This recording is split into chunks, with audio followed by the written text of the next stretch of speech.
Hello everybody, we're glad to welcome you on the HardReset.Info YouTube channel, and today I'm going to demonstrate that you can send a Teams meeting invitation.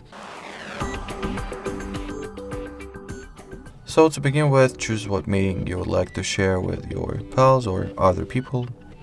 So I'll go with this one that I have scheduled for tomorrow. In here, go into details, then share meeting invite.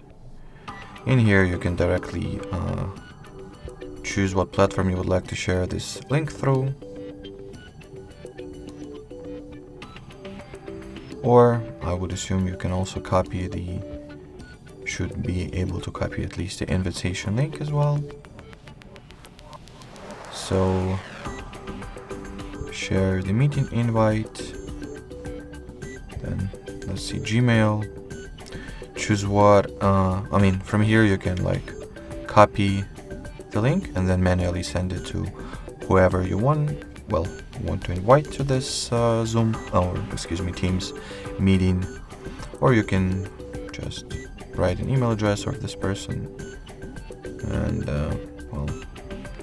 they receive this little text that will not only provide them with a link but also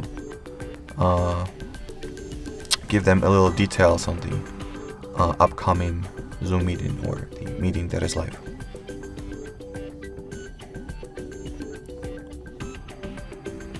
So that will be pretty much it, guys. Thanks for watching, thanks for your attention, and bye bye.